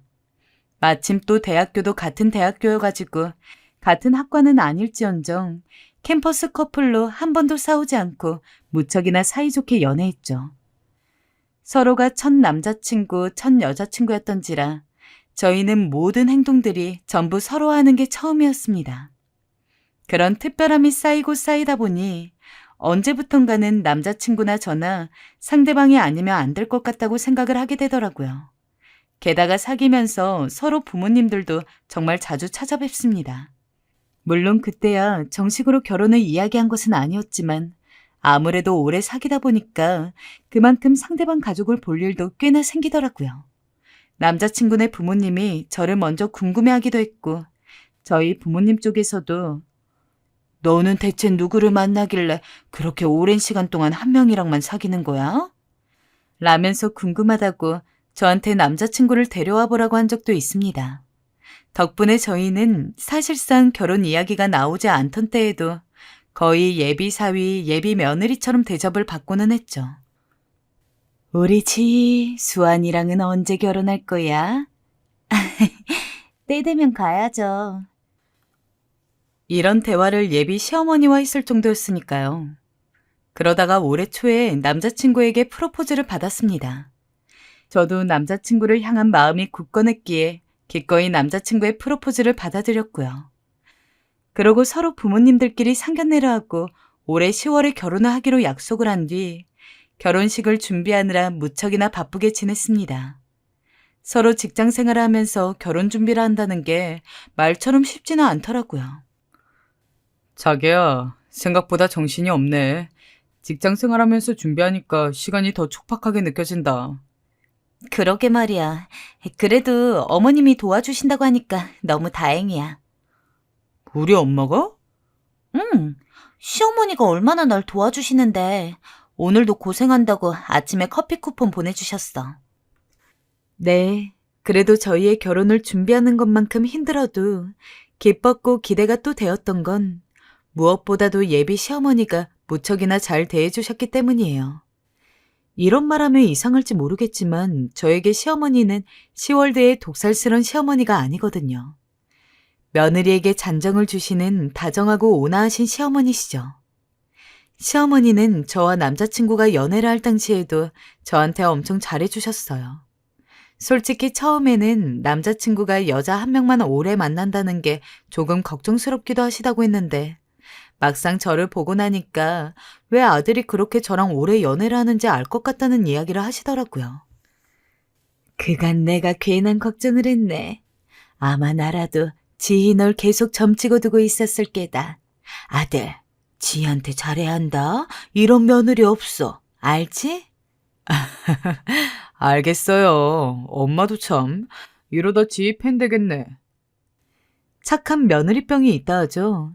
전 남자친구를 사랑했던 만큼 저는 당연히 남자친구 부모님에게 더 좋은 인상을 주고 싶었기 때문에 예비 시어머니가 그렇게 저를 좋게 봐주신다는 게 너무 좋았습니다. 허나 이게 다가 아니에요. 제가 시어머니를 진심으로 따르게 된 건 이 사건 때문인데요. 제가 무척 아팠을 때가 있었어요. 당시 남자친구가 약을 사들고 제가 사는 자취방으로 오기로 했는데 갑작스레 야근이 생겨 늦어진다고 하더라고요. 순간 눈앞이 컴컴했죠. 미안해, 지희야. 어떡하지? 내가 최대한 일찍 끝내볼게. 조금만 기다려줘. 알겠어. 기다릴게. 얼른 와줘.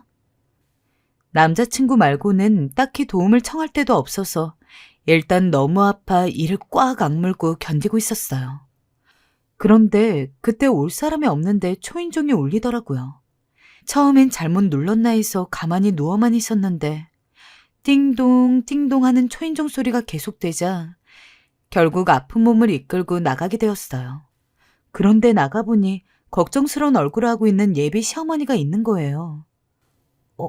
어머님. 지희야, 괜찮니? 너 많이 아프다며. 아니, 그럼 가까이 사는 나한테라도 연락을 하지 그랬니? 수환이한테 연락받고 급하게 왔다. 일단 죽부터 먹고 약 먹어라. 그냥 약 먹으면 속 쓰려. 그때 왜 새삼스레 눈물이 나는 건지 몸이 아파 혼자 끙끙대며 아무것도 못하고 있을 때 천사처럼 등장하신 예비 시어머니가 너무 고맙게 느껴지더라고요. 예비 시어머니는 직접 물까지 떠다 주시고 제가 약 먹는 것까지 다 지켜보고 가셨습니다. 그러면서 아프지 말아라. 직장일도 중하지만 뭐니 해도 건강이 최고야. 알지? 특히 여자 혼자 살면 더 챙겨야 해. 라는 문자까지 보내셨더라고요. 정신을 좀 차리고 시어머니의 그 문자를 확인했을 땐 저도 모르게 미소가 스르르 번졌습니다. 사실 저는 부모님이 두 분 다 계시지만 부모님으로부턴 그리 정을 못 받고 자랐어요. 뭐랄까요? 부모 자식 간에도 그런 관계 있잖아요. 대면대면한 관계. 그게 딱 저와 부모님 간의 사이를 뜻하는 말이었어요. 특히 새아빠와는 더 그랬는데 아마도 계기는 저희 엄마가 재혼을 하시면서였던 것 같아요. 엄마가 재혼을 하시고 지금의 새아빠, 그러니까 남편에게만 신경을 너무 쓰는 나머지 자식들에게는 온전히 사랑을 주지 못하셨어요. 그게 어렸을 땐 불만이었고 상처였고 또 한이기도 했어요. 그래서 그런지 20살이 되니까 집에서 얼른 나오고 싶어지더라고요. 마침 남자친구도 있고 하니 더 용기가 생기기도 했고요. 엄마는 딱히 붙잡지 않았어요. 엄마, 나 나가서 살고 싶어요. 그래, 나이 찼으면 독립해야지. 부모의 양육은 자식이 성인 되기 전까지야. 나는 할 일 다 한 것 같다. 잘 지내고 가끔 안부 전해라. 20살 여자애가 나가 산다 하면 걱정돼서 붙잡을 만도 한데 엄마는 알았다며 그냥 매몰차게 자르셨고 새아빤 제게 뭐라고 말해야 할지 모르는 얼굴로 절 쳐다보고 계셨어요. 그렇게 해서 집을 나오게 되었으니 참 씁쓸한 마무리였죠. 그 후론 부모님에게 잘 연락드리는 일은 없었어요. 등록금이나 그런 문제 꼭 필요할 때 연락을 드렸고 그 외엔 오는 전화도 잘 받지 않았죠. 그러다 보니 어느새 제겐 항상 엄마의 자리가 비어져 있는 것 같은 느낌이 들었어요. 그때 만나게 된 분이 바로 저희 예비 시어머니이죠. 저에게 항상 엄마 이상의 정을 주시는 분. 그런 분을 시어머니로 맞이하게 되었으니 이보다 더 큰 복이 없다 여겼습니다. 아무튼 그렇게 결혼 준비를 하면서 직장을 다니고 있었는데 갑자기 회사 사정으로 2주일 동안 유급 휴가를 받게 되었을 때가 있었습니다. 갑작스러운 일이기는 했지만 결혼 준비랑 회사 생활을 병행하다 보니까 솔직히 지치기도 했고 간만에 제대로 쉬겠다 싶어서 기쁜 마음으로 휴가를 받아들이게 되었죠. 원래부터 약간 집순이 성격이 있어서 주말이면 남자친구와 데이트를 할 때를 빼고는 무조건 집에 있는 성격이었는데 오랜만에 제 맘에 쏙 드는 휴식 시간을 가지니까 그동안 쌓여있던 피로나 스트레스도 좀 풀리는 것 같고 너무 좋더라고요. 그런데 예비 시어머니가 남자친구한테 제가 2주일 동안 휴가를 받았다는 이야기를 들었는지 전화가 왔습니다. 지희야, 너는 젊은 애가 그렇게 집에만 있을 거니? 그러지 말고 나랑 여행이나 가자. 내가 가끔 바람 좀 쐬려고 강원도 가고 그러는데 거기가 엄청 물도 깨끗하고 좋아. 여행이요?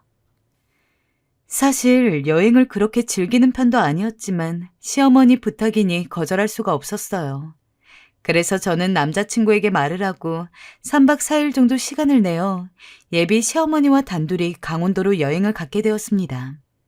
막상 여행을 간다 하니 저도 전날엔 무척 마음이 설레더라고요. 예비 시어머니는 종종 바람을 쐬러 오신다더니 확실히 강원도에서 저를 가이드해 주시는데 막을 힘이 없더라고요.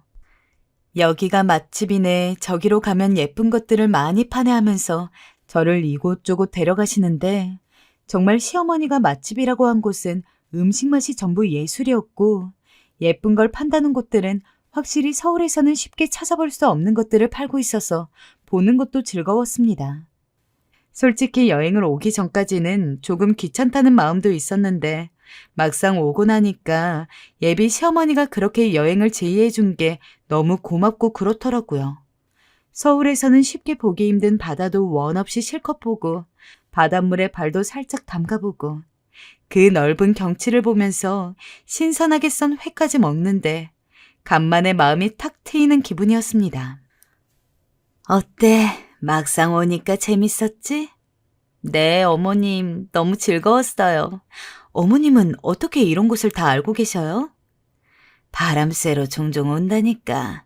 평소에는 나 혼자 다녔는데 이번에는 너도 같이 오고 하니까 일부러 좀 더 신경 써서 좋은 곳들만 데려갔어. 마음에 들었다니 다행이네. 네, 어머님. 진짜 마음에 들었어요. 이런 곳 데려와 주셔서 감사해요. 심지어 예비 시어머니는 내심 저와의 여행을 무척 기대하셨는지 3박 4일간의 일정을 A4 용지에 쫙 정리를 해오셨는데 그렇게까지 들뜬 모습의 예비 시어머니는 처음 봐서 놀라기도 하고 귀여우시기도 하고 그 하루를 엄청 재밌게 보내다 보니까 자연스럽게 다음 날은 어떤 경험들을 하게 될지 너무 기대가 됐습니다. 그렇게 설레는 마음으로 자고 일어났는데 그날은 예비 시어머니가 먼저 일찍 일어난 상태로 이것저것 준비를 하고 계시더라고요. 어머님, 오늘은 감자 좀 먹고 뭐 보러 간다고 했죠? 응? 아, 요 근처에 네가 좋아할 만한 박물관이 하나 있는데. 아휴, 너만 괜찮으면 다른 곳을 한번 가보려고. 네?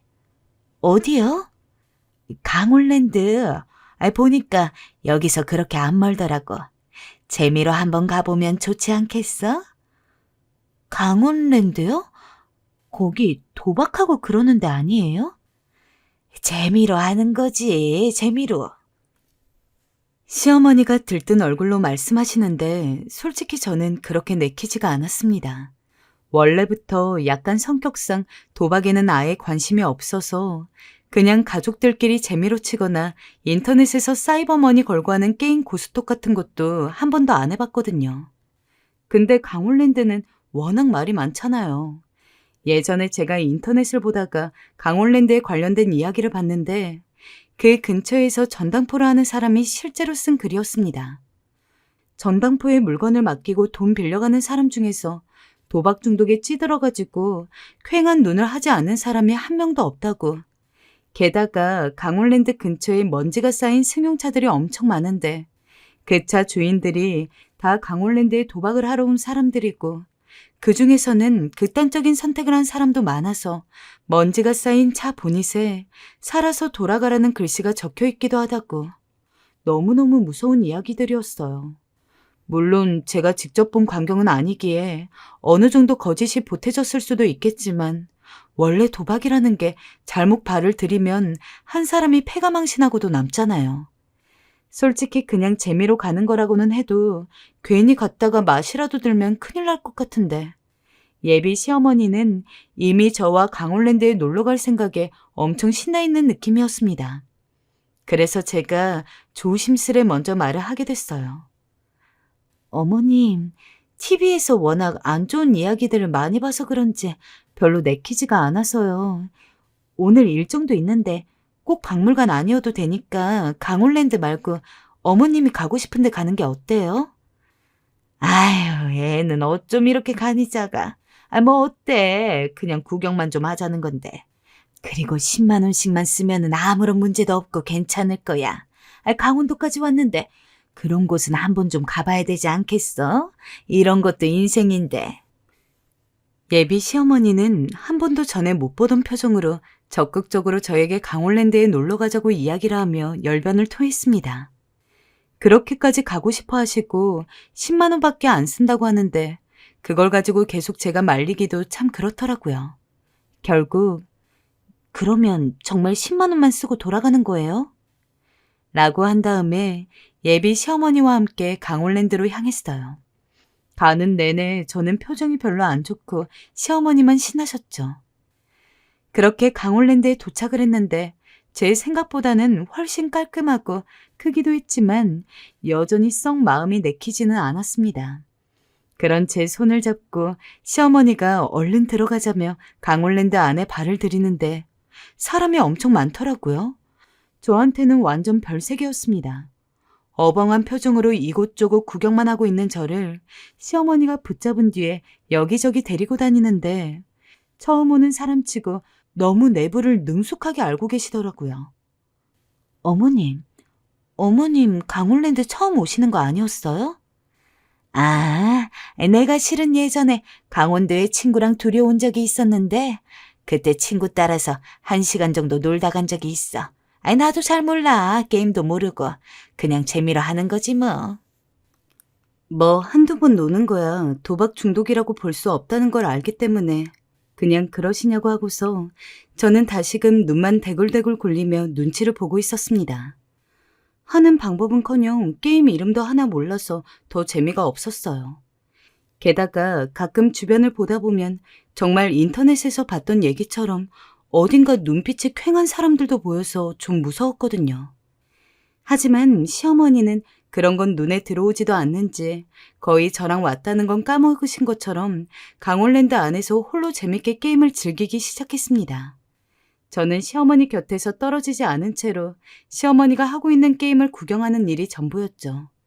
저는 뭐가 뭔지도 모르겠는데 시어머니는 완벽히 다 꿰고 있는 마냥 탄식을 하기도 하고 어떤 때는 엄청 방방 뛰면서 좋아하기도 하셨습니다.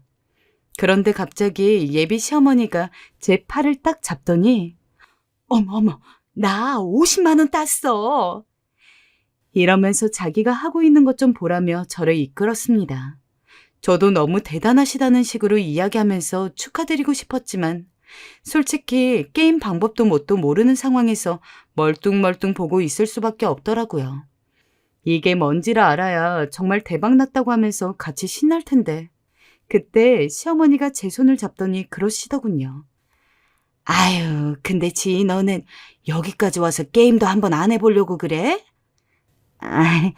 제가 이런 건 아예 어떻게 하는지를 몰라서요. 저 고스톱도 한번 제대로 안 쳐봤거든요. 게임 룰은 금방 알 수 있어. 이것부터 해봐라. 내가 알려줄게. 그러면서 예비 시어머니는 제가 아무것도 안 하고 가만히 서 있는 게 별로였는지 저를 무슨 기계로 데리고 가서는 이렇게 하는 거라며 방법을 알려줬습니다. 다행히 조작은 어렵지 않아서 할만은 했는데 솔직히 이게 무슨 재미인지도 모르겠고 하지만 기껏 예비 시어머니가 알려주신 걸 안 해볼 순 없어서 저는 어쩔 수 없이 자리에 앉아가지고 예비 시어머니가 지켜보는 과정에서 게임을 할 수밖에 없었습니다. 무슨 버튼을 누르고 어쩌고 하면서 예비 시어머니 눈치 슬쩍슬쩍 봐가며 이것저것 버튼도 누르고 그러는데 어머, 이게 뭐야? 기계가 뭔가 휘황찬란하게 소리를 내길래 얼떨떨하게 보고 있는데 그 광경을 같이 보고 있던 예비 시어머니가 옆에서 엄청 놀라하고 계셨습니다. 보니까 제가 꽤나 큰 돈을 딴 모양이었죠. 그게 무려 300만 원이었습니다. 정말 어안이 벙벙했습니다. 원래 이런 도박장 같은 곳은 아무것도 모르는 초심자가 행운을 가져가게 된다는데 제가 딱 그런 꼴이었죠. 10만 원 버릴 생각을 하다가 졸지에 30배 해당되는 돈을 따게 된 거니까 기쁘기는 했어요. 정말 제가 300만 원을 딴 거예요? 그래, 지인이가 아주 운이 좋구나. 웬일이니? 이거 대박이다. 내일은 지희가 싸야겠는걸? 예비 시어머니는 저보다 더 좋아하셨죠. 완전히 아이처럼 좋아하시며 방방 뛰시는데 그 모습을 보니 저도 기분이 좋더라고요. 그런데 갑자기 나가려는 절 붙잡고 이러시는 거예요. 지희야, 우리 다른 게임도 하자. 네? 어머님, 돈도 땄는데 이제 나가면 안 돼요? 제가 이걸로 맛있는 저녁 사드릴게요. 전 오히려 그렇게 큰 돈을 땄기에 더는 하고 싶지 않았습니다. 하지만 예비 시어머니는 저랑 완전히 생각이 달라 보였습니다. 오늘 끝발이 엄청 좋은 것 같은데 원래 이런 날에 제대로 승부를 봐야 하는 거야. 제가 300만 원을 딴 걸 보니 예비 시어머니가 엄청 자극을 받은 것 같았습니다. 그런데 그 순간 걱정이 확 생기더라고요. 아니 솔직히 그렇게 돈 따기가 쉬우면은 왜 도박하면서 패가 망신하는 사람들이 그렇게 많겠어요? 저는 그냥 정말 운이 좋아서 돈을 땄을 뿐인데 이미 예비 시어머니는 오늘 같은 날 제대로 도박을 하면 몇 천만 원도 벌어갈 수 있다느니 어쩐다느니 하면서 또 무슨 기계 앞에 앉아가지고 열심히 도박을 하기 시작했습니다. 말리기에는 예비 시어머니 눈에 어떤 열기가 잔뜩 도사리고 있어서 쉽게 말을 걸기도 어려웠어요. 하는 수 없이 그 옆에서 우물쭈물하며 상황을 지켜보고 있는데 예비 시어머니 표정이 점점 안 좋아지더라고요. 예, 네가 딴 것 중에 100만 원만 좀 빌려줘 보렴. 아, 네. 예비 시어머니는 아까 본인이 땄다던 50만 원도 전부 잃었는지 저한테 제가 딴 300만 원 중 100만 원을 빌려달라고 했습니다. 저한텐 어차피 없는 돈이나 마찬가지니 빌려드렸고 예비 시어머니는 다시 자리로 돌아와서는 열심히 기계를 만졌어요. 하지만 해도 해도 운이 안 좋은지 예비 시어머니는 계속해서 제게 돈을 빌렸습니다. 아까 100만 원 빌린 거에서 또 100만 원 그리고 다시 한번 100만 원. 제가 운 좋게 얻었던 300만 원이 전부 그 자리에서 예비 시어머니로 인해 탕진되었죠. 순간 저도 허탈해졌어요. 허나 돈이 아까운 것은 아니었습니다. 아까 말했던 대로 애초에 없는 돈이라고 생각을 했으니까요. 다만 예비 시어머니가 너무 걱정이 되었습니다. 아무리 봐도 예비 시어머니는 그 사이에 중독이라도 된 것처럼 굴었거든요. 이대로 가다가 혹시나 하는 생각이 들어 남자친구에게 전화를 해봐야 하는 생각이 슬그머니 들었습니다. 그런데 한참 눈에 핏발이 선 채로 게임을 하던 시어머니가 갑자기 저에게 카드가 있냐고 물었습니다. 있다고 말씀을 드렸더니 예비 시어머니는 도박을 하는데 돈이 더 필요할 것 같다며 이제는 저한테 1,000만 원을 빌려달라고 하시더라고요. 어머님, 저 그렇게 큰 돈은 없어요. 그리고 어머님, 지금 어머님이 딴 돈에 제가 딴 돈까지 거의 350만 원을 쓰신 상황인데 재미로 즐기는 것 치고는 너무 과한 돈이 들어간 것 같아요. 아니야, 과하긴. 이거 따면 더 큰 돈 벌 수 있어. 내가 따줄게, 지희야. 시애미만 믿어, 응? 예비 시어머니는 요지부동이었습니다. 네가 이 돈을 빌려주면 어차피 나중에 내가 다 갚을 건데 뭐가 문제냐. 그리고 원래 이렇게 도박장 놀러와서는 한 1,000만 원 정도 쓰는 건 일도 아니다. 당장 결혼이 오래 남지도 않은 상황에서 예비 시어머니 되실 분이 그렇게 이야기하는데 저로서도 더 이상 말리기가 힘들었습니다. 허나 아무리 생각해도 이건 정말 아니다 싶더라고요. 마침 남자친구에게서 전화가 걸려왔는데 남자친구 이름을 보니 더더욱 그런 생각이 들었습니다. 어머님, 이제 진짜 안 돼요. 저 이제 정말 화낼 거예요. 얼른 가요. 얘가 짜증은. 전 그러면 너 먼저 가거라. 나는 여기서 조금 더 하고 갈 테니까.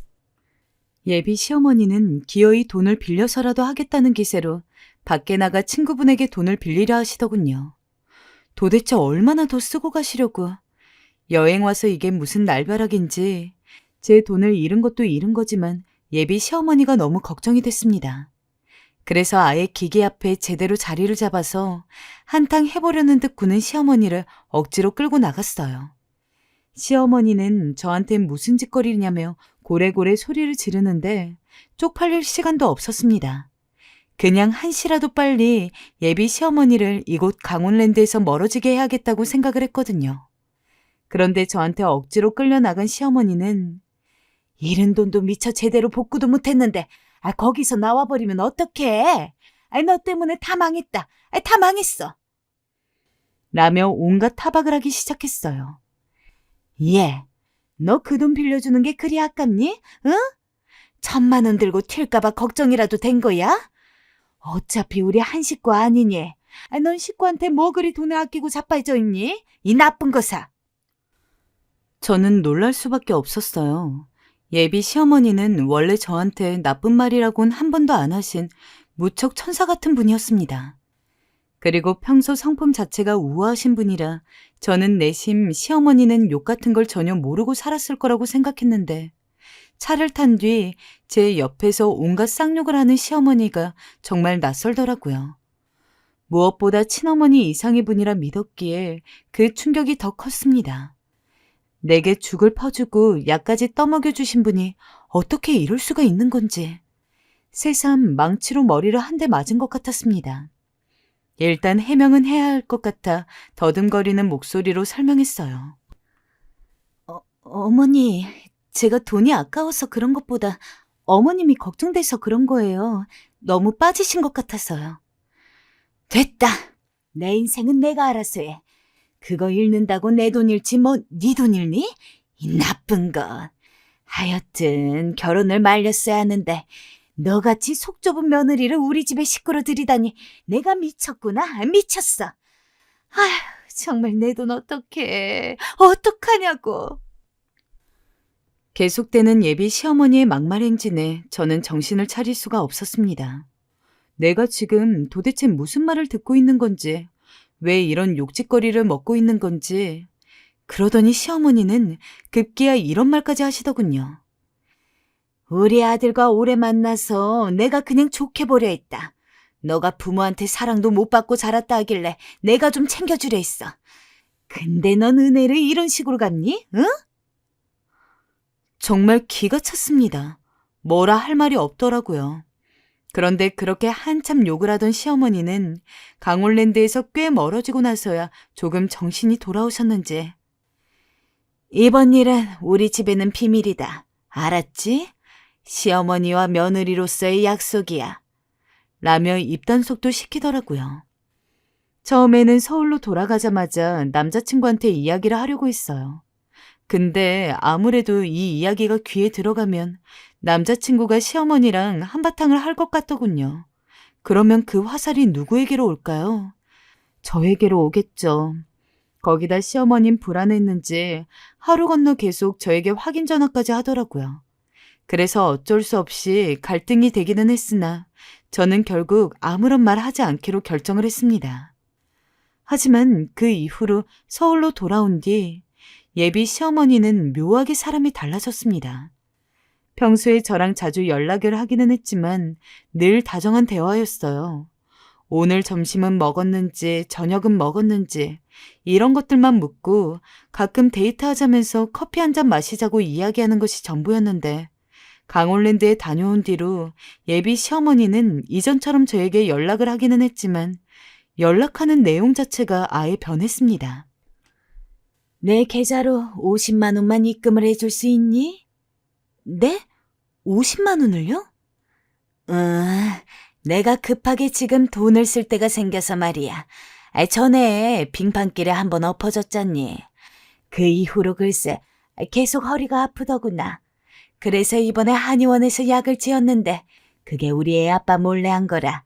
내가 다음 달에 바로 갚으마. 바로 돈을 빌리는 일이 생기게 된 거죠. 왜 필요하시냐고 여쭤보면 어느 정도 타당한 이야기였기에 안 빌려드리기도 참 뭐했습니다. 아주 큰 돈이었으면 차라리 그냥 제 선에서 거절을 했겠지만 몇십만 원씩 자잘하게 빌려가시는 거여서 엄청 거절하기도 모호하고 거기다 솔직히 예비 시어머니가 한 막말만 생각해도 자다가 눈이 벌떡 떠질 정도로 화가 아직 풀리지 않은 상태였습니다. 돈을 빌려드리기도 싫었고 연락도 하고 싶지 않았죠. 허나 그 일이 있고 다음날 제게와 지희야, 그날은 내가 말이 너무 심했어. 내가 실은 다혈질이야. 화가 나면 그냥 아무 말이나 막 나가고 난단다. 가끔 우리 아들도 내 말에 상처를 많이 받아. 나도 고쳐야 한다 하면서도 그게 잘 안 되는구나. 어쨌든 그날은 진심으로 미안하다. 내가 사과할게. 한 번만 용서해다오. 그럴 수 있니? 이렇게 눈물까지 그렁하셔서 말씀하시는데 사과를 안 받으면 제가 괜히 나쁜 며느리가 될 것 같더라고요. 그래서 울며 겨자 먹기로 다신 그런 말 하지 마세요, 어머님. 이라고 말하며 사과를 받았습니다. 시어머니는 용서를 받았다 생각했는지 싱글벙글 웃으며 집으로 돌아가셨고 그 이후 제게 계속 돈 빌려달라는 전화를 해대고 있었고요. 더군다나 예비 시어머니가 빌리는 돈의 액수가 점점 커졌습니다. 처음에는 10만 원에서 20만 원이었다가 언제부터는 50만 원, 그리고 그 이후에는 100만 원, 200만 원, 300만 원. 속으로 계속해서 이건 아닌데 싶었습니다. 왜냐면 도박에 쓰시는 돈일 테니까요. 그래서 저는 이 일을 남자친구에게 말하게 되었어요. 자기야, 나 말할 게 있어. 사실 자기 어머님에 관한 얘기인데 말이야. 남자친구는 이 모든 이야기를 다 듣고 난 후 경악을 금치 못했습니다. 우리 엄마가 강원랜드에서 그랬다고? 어머님 내부 구조도 되게 잘 알고 계시고 내 생각에 한두 번 가보신 거 아닌 것 같아. 걱정되는 건 이러다 도박 중독에 빠지실 것 같아서 그래. 일을 어쩌면 좋아. 남자친구는 완전히 공황 상태가 되어 뭐라 말도 못하고 한숨을 푹푹 쉬어댔습니다. 사실 결혼 전 커플이 앞으로 어떻게 살 건지, 아이는 얼마나 낳을 건지 그런 얘기들 하면서 꽁냥거리기도 바쁜데 이 와중에 시어머니 걱정이라니 제 현실도 참 착잡하게 느껴졌어요. 그런데 갑자기 남자친구가 정적을 뚫고 사실은 하며 얘기를 꺼내더라고요. 저에게 말하지 않은 비밀이 있다고 하면서 말이죠. 뭔데? 우리 엄마 예전에 도박 중독으로 치료를 받으신 적이 있었어. 뭐라고? 너무 놀라 입이 다물어지지 않더라고요. 심상치 않다고 느끼긴 했지만 이미 도박 중독이셨다니요. 그런 분을 데리고 같이 강원랜드에 갔다니요. 그래서 말이야. 우리 엄마랑 너랑 강원도로 여행 간다고 했을 때 내가 전화 자주 했던 거 기억나? 사실 그것 때문에 그랬어. 엄마가 혹시 거기 갔을까 봐. 근데 엄마가 설마 예비 며느리 데리고 거기 갔을까 싶고 또 너도 별 얘기가 없어서 나는 철석같이 엄마를 믿고 있었어. 정말 이렇게 될 줄은 몰랐지. 아니, 잠시만. 그러면 어머님 언제 치료를 받으신 건데? 10년 전에 한번 크게 집을 말아먹을 뻔했어. 도박에 미치셔서 집 담보로 대출까지 받으시고 생활비 다 빼서 거기에 쓰고 그걸 아버지가 알게 되면서 이혼한다 어쩐다 난리치시니까 그제야 치료받는다 하신 거야. 나랑 아버지가 너무 안심하고 있었나 보다. 10년 전이라면 저랑 남자친구가 만나고 있었을 때였습니다. 한참 남자친구가 고등학교를 다닐 때였고 지금과 달리 유독 우울한 얼굴로 학교에 나타날 때가 많았어요. 그게 다 집안일 때문이었다니. 남자친구가 한 번도 그간 입을 열지 않았기 때문에 이 일이 아니었다면 평생 모를 뻔했던 사실이었죠. 저는 잠시 물을 한 잔 마시며 충격을 받은 정신을 가다듬었습니다. 그리곤 상황을 한번 머릿속으로 정리한 후 남자친구에게 물었습니다. 그럼 이제부터 어떻게 해야 하지? 아버지한테 말씀드리고 어머니 당장 중단하게 해야지. 나한테 맡겨. 내가 알아서 할게. 남자친구는 일단 자신에게 맡기라고 하고선 저를 집까지 데려다 주었습니다. 제게 안도감을 주고 싶었는지 일부러 미소를 끌어당겨 웃는데 애초롭게 보이더라고요. 그래서인지 저도 집에 들어오긴 했지만 계속 걱정이 머릿속에서 사라지질 않았어요. 그런데 웬걸? 호랑이도 제 말하면 온다더니 갑자기 시어머니에게서 전화가 온 거였어요. 시작은 욕이었습니다. 그것도 쌍욕이요. 듣자마자 전화를 끊어버리고 싶었습니다. 거기다 시어머니가 하시는 말씀들은 죄다 말도 안 되는 이야기였어요. 너 어쩜 이럴 수가 있니? 내가 비밀이라고 했니 안 했니? 너 나와의 약속이 그리 하찮아? 아님 내가 만만해? 어디 결혼도 안 한 계집애가 벌써부터 시미를 만만하게 봐. 너 당장 우리 식구들한테 말해서 거짓말이라고 해. 얼른. 어머님, 이미 다 밝혀졌어요. 수환이도 알게 됐다고요. 어머님, 왜 도박 중독이셨던 거 말씀 안 하셨어요? 전 그것도 모르고 어머님을... 어머님, 죄송한데 저 말 못 모르고요. 어머님 치료 받으셔야 해요. 그거 내가 먹는 거라고요. 뭐야? 어딜 누가 병자 취급해? 난 거기 가야 한다고. 너 당장 전화해. 우리 식구들한테 전화하라고. 결국 저는 그냥 전화를 끊어버리는 수밖에 없었어요. 귀청이 떨어질세라 고래고래 소리를 지르는 어머님을 감당할 수가 없었어요. 그리고 당장 남자친구에게 전화해 이 상황을 알렸죠. 그런데 예상치 못한 상황이 펼쳐져 있더군요. 우리 엄마가 없어졌어. 아마 강원랜드로 간 것 같아. 지금 아버지랑 차 타고 엄마 잡으러 가는 길이야. 세상에, 어머님은 저한테 전화를 하셨던 것도 강원랜드에서 하셨던 거예요. 이쯤 되니 저도 상황을 그대로 두고 볼 수가 없어 바로 차를 끌고 강원랜드로 향했습니다. 도착하자 이미 남자친구와 예비 시아버지께서 마주 앉아 담배를 태우고 있었습니다. 시아버님은 절 보자마자 면목이 없다며 고개를 푹 수그리셨어요. 이런 꼴을 보여 미안하다면서 말이죠. 아니에요, 아버님. 일단 어머님 찾는 게 우선이니 얼른 들어가 봐요. 겨우 아버님을 달래고 저와 남자친구 그리고 아버님까지 총동원해 어머님을 찾기 시작했습니다.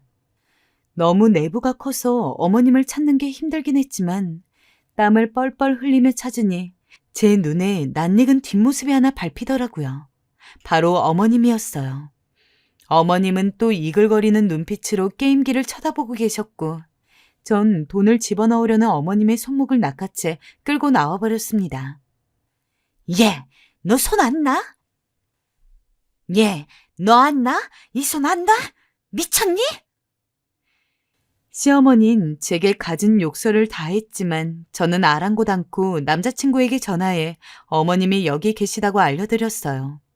그러자 온 가족이 어머니 앞에 모이게 되었죠. 어머니도 염치는 있으신지 아버님이 냉한 눈으로 쳐다보시자 슬그머니 눈길을 피하시더라고요. 당신 아직도 정신 못 차렸어? 아니, 그게 아니고 난 한 판만 했어요. 돈도 별로 안 썼다고요. 지금 그게 중요해? 식구들 며느리 돈까지 빌려가며 도박을 한다는 게 말이 돼? 당신 정말 제정신이야? 정말 이제 나랑 끝내고 싶은 거야? 시아버님이 버럭 소리를 지르시니 어머님은 꼼짝도 못하시고 눈치만 살피었습니다. 안 할게요, 앞으로. 시어머니는 기어들어가는 목소리로 다신 안 하겠단 말을 연신 반복했습니다. 저도 남자친구도 어머님이 계속 그러고 계시니 여기 있을 순 없고 하여 일단 아버님을 달래어 차에 태우고 다시 집으로 향했습니다. 시어머니는 차에 타 집으로 향하시면서 뭐가 서러우신지 혼자 눈물을 훌쩍거리시더라고요. 저흰 그 울음소리를 들으며 집으로 왔고요. 무거운 표정으로 운전을 하고 계시던 아버님은 도착하시자마자 종이 한 장을 시어머니 앞에 턱 내려놓았어요. 각서 써. 네? 각서 쓰라고. 도박 한 번만 손댔다간 이혼이고 자식이랑도 인연 끊는다고. 아무리 그래도 인연은 그래서 못 써? 시어머니는 곧바로 아버님의 말에 맥을 못 추리시고 재빠르게 각서를 써내려가기 시작했어요. 날짜를 적고 지장까지 찍으시는데 보면서 저도 남자친구도 한숨이 안 흘러나올 수가 없었죠. 시어머니는 각서를 다 쓰신 후엔 저희를 보면서 직접 사과를 하셨습니다. 우선 아들아, 미안하다. 엄마한테 실망 많이 했지. 엄마가 그때 집안 힘들게 하고 그렇게 널 아프게 했는데 미안해. 엄마 다시 그런 짓 하지 않을게. 약속하마. 그리고 지희, 우리 귀하고 예쁜 며느리야. 너한테도 못 볼 거 보여준 것 같아. 너무 미안하구나. 시애미가 돼서 좋은 건 못 가르쳐주고 돈이나 빌리려 하고. 나도 내가 왜 그랬는지 제정신이었는지 싶다. 얘들아, 한 번만 나를 용서해다오. 다신 되풀이하지 않으마. 시어머니께서 진중한 눈빛으로 절 보며 사과를 하시는데 저도 남자친구 얼굴을 봐서 안 받아들일 수 없겠더군요. 일단은 기회를 드려보는 게 맞다고 생각했어요. 그래서 저도 한마디 얹었습니다. 어머님, 믿어볼게요. 이번 한 번만요. 대신 정말 이런 일이 또 생긴다면 이 각서대로 그대로 하셔야 해요. 그러마, 그럴게. 어머님은 알겠다며 격하게 고개를 연신 끄덕이셨어요. 남자친구도 아들로서 이미 상처를 한 번 받은지라 이미 실망이 큰 듯 보였지만 별 대꾸 없이 그 상황을 넘겼습니다. 그 뒤 저희는 무사히 결혼식을 올리게 되었고 지금은 행복하게 신혼집에서 살고 있어요. 솔직히 말해 지금도 가끔씩 시어머니 걱정이 안 되는 건 아닙니다. 철없는 시어머니 언제 또 도박에 빠지실까 싶어 가끔 시아버지에게 물어보기도 하는데 다행히 아직까진 별일이 없습니다. 제발 바라건대 이대로만 유지되었으면 좋겠고요. 혹여나 마지막으로 이 사연 들으시는 분들 중 도박에 손을 대시려는 분들이 있다면 제발 후회할 일은 버리지 마시길 간절히 당부드립니다. 지금까지 사연 들어주셔서 감사하고요. 어머님, 이제 도박은 쳐다도 보지 마세요.